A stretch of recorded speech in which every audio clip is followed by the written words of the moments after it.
If you set up Claude Code, then your skills, your agents, your claude.md file, your conversations, all of that lives inside your .claude folder in your user directory. So if you install Claude Code on a new machine or you want to enable a team member to use the same setup, then you have to configure everything once again. And keeping all of that means usually copy and pasting files between different machines, and claude-sync makes that disappear, one setup, everywhere with a push and pull mechanism. A quick wrap up why syncing that Claude folder is so helpful. This one specific folder makes your Claude Code setup good or just generic, because this folder contains your skills, your agents, your slash commands, your settings, your claude.md file, all your rules, context, and in general, every customization. But then you open Claude Code on a brand new machine, and none of that is there because it lives only on one machine, which means you're starting again from scratch. So let me show you how claude-sync fix that. It's the whole idea in one picture. The .claude folder lives in the cloud, so inside your own Google Drive. Change anything in the .claude folder on any machine and it shows up on the others. So no device is the main one.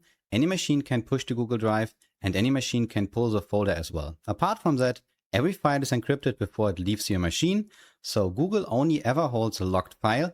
It never sees your actual file content. Let me make that concrete with a workflow that made me build this. On one machine, I built a new skill, a little research skill. On a second machine, that skill simply doesn't exist yet. Normally, you would copy it over and drop it into the right folder.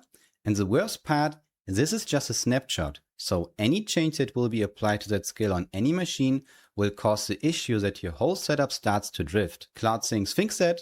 On the first machine, I just end the session and it auto-pushes to my encrypted drive. So hook fires when the session ends and I don't have to do that manually. On the second machine, I type one command to sync and the new file gets pulled from Google Drive into my local folder. So you build it once and then you can use it anywhere. Here's a map of what actually gets synced across your machines. Skills, agents, and commands are synced. Your plugin manifest is synced as a small JSON file. On a new machine is a restore plugin skill reinstalled from it, so you can get your plugins installed fast as well. Plans, tasks, and rules are also synced. And of course, the settings in your global claude.md file is also synced. The conversation history is one of the things that is off by default because it can be several gigabytes. But if you want to sync that as well, then you could also simply check it.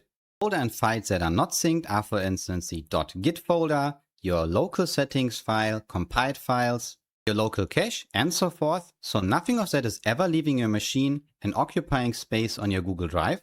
Before I will show you how to set up claude-sync, it is important that you create first a Google credentials, so in other words, an OAuth 2 client, because you need the client ID and client secret.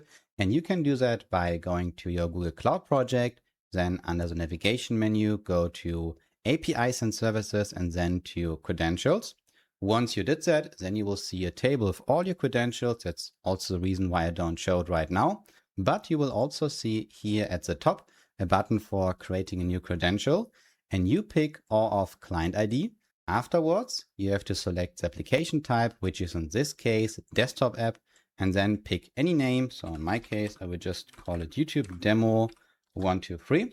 Once you did that, then you will see the client ID and also the client secret. And I know that I'm right now showing it, but I will also delete it right after the video. So this is sensitive data. Make sure to either save it in a password manager or don't save it at all. But for now, definitely copy the client ID and also the client secret, because we will need that in the setup. The next step is to download claude-sync from my community. So I have 2 zip folders. This one contains the executables for different operating systems. And this one is the source code. So in case you want to customize it, as an example, let's say you're not happy with Google Drive and you want to replace it with any other storage, then you could also download the source file, update the code, and then customize it for your own needs. Once you have downloaded the zip file, you have to extract it. And now comes something really important, because it's an executable similar to Claude Code or Git, which means it needs to be listed in your environment variables. So either put that into a path that is located in your environment variables. As an example, here are a few of mine. So Python, Git, Visual Studio Code, and so forth. So you can either put the executable in a folder that is already in your environment, or you could also download it, unpack it somewhere, and then do it like I did it. and takes a path where it is actually stored. So where's really the executable, and then go ahead and create a new environment variable, paste it here, and then you're good to go. To confirm if everything works, you can type in claude-sync followed by -- version. And if it returns a version, then it worked.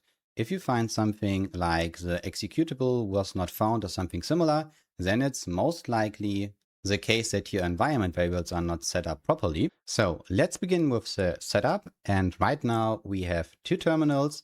This one here is a PowerShell terminal on my local machine, but I have also a second machine, which is in this case a virtual private server on hosting us. So it can be any other machine, that doesn't matter. It can be the same operating system on a computer from a colleague or on your Linux server on a MacBook. So that doesn't matter at all. The only thing that is important is that you have also the claude-sync executables there. So if I type in here, claude-sync and then -- version, then we can see that I have on both machines claude-sync installed, which is a requirement. For the setup itself, you have to use the command claude-sync and then setup. Afterwards, there will be in total 5 steps. So I will make that a little bit smaller. And the first thing is to give your folder a name. So that's actually also a folder that will be on Google Drive. So in my case, I will name it claude-sync YouTube tutorial. Afterwards, you can pick what you want to sync. So in my case, I will sync my skills, agents, the plugin manifest, and also my to-dos and plans, but I won't sync my conversation history. So I can just leave it as it is. And this part is actually really important because this passphrase is nowhere stored. So if you forget it, then you have to redo the setup and you also won't be able to access the Google Drive folder from the machine anymore. So pick something that you can remember. And it's also important that you use this password also on the other machines because this passphrase is used for encrypting and also decrypting the files. So I will pick now a password and then I have to confirm it. And now comes the part where we have to pass the client ID and also client secret. So I will copy that and then also the client secret. Afterwards, we can quickly do the authentication by opening this URL in the browser.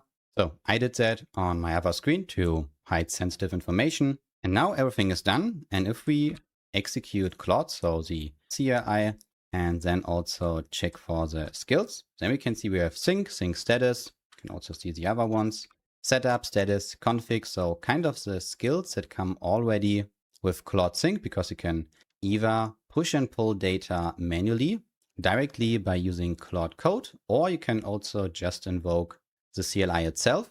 But it's of course definitely more convenient to use it directly in Claude Code. And what we have right now is that on the left side is my main machine. So if I execute Claude, so that is the machine that I use mostly for working. And if we list the skills, then we can a little bit zoom out and then we can also see that I have a bunch of user skills like doc school, readme, presentation, ebook, convert to zip, and so forth. So skills that I regularly use across different folders. That is also the reason why I decided to make them user skills. And let's say I want to have the same skills on my virtual private server or on my MacBook, so it can be any machine. Then I have to pull that. And for that, I can simply execute the sync skill. And then I have to allow that the command claude-sync pull will be executed. So that took now a few seconds because it downloaded 275 files from Google Drive. And I also decided to use the force method. So I overwrote the current content from my virtual private server because it's just a new setup. But don't worry, if you use that, it won't overwrite your content without asking you. And I will also explain you in a second how that works internally. But for now, let's start a new Claude session to see also the skills. So we can now again execute the Claude CLI. And if we now list all the skills, then we can see I have brand context, convert to zip. So all the files that are here. And if I want to also install the plugins like Superpowers, ClaudeX, Firecrawl, and so forth, then I could also go ahead and do that with the restore plugin skill. But let's come to the most interesting part. And let's say we create a new skill on this machine here. So I will just type a prompt like create a dummy skill in my user directory with the name dummy skill. And now Claude takes care of creating in the .claude folder under the skills directory a new file, so a skill.md file, which would be in this case any dummy skill with, as you can see, some content in order to show you how the syncing works. So the content of the skill doesn't matter right now. So and if we now reload our skills and then search for a dummy skill, then we have it on this machine, but we don't have it on my main machine. And if I want to get that skill, then I can do simply the same. So also on my main machine, use the sync skill. And now Claude takes care of executing the claude-sync pull command. Now we can see that 6 files were downloaded, and there are also 2 conflicts, which we will cover in a second. But if I now reload the skills and then search for dummy, then I have the same skill also on this machine without copy pasting any file content or in general transferring any files between different machines. So I did that right now manually, but you can also just use the hook. So as an example, you worked on your user skills, you updated something, and then you want to push your changes to Google Drive. Then you can simply exit the session and a hook will then take care of pushing the content to Google Drive. But I actually prefer to do that always manually because I know exactly when I change something on my agents or skills. And for me personally, it just feels better to kind of be the person who executes it. But what happens if you made changes to the new skill file on both machines? When a pull downloads a file that changed remotely, it checks if your local copy also changed since the last sync. If not, then there's no conflict. The remote version is written, done. If yes, 2 things happen. So your local file stays exactly as it is, local always wins, and the remote version isn't thrown away. It's saved right next to your file with a .conflict timestamp. Then, whenever you're ready, you run claude-sync conflicts and resolve each one. Keep local, keep remote, or look at the difference first. So a conflict can never destroy your work. Both versions survive every time, and you decide on your own schedule when to drop one of them. Now we are at the end of the video. I hope that helps, and in case you do have any questions, feel free to add them to the comments, and see you in the next video.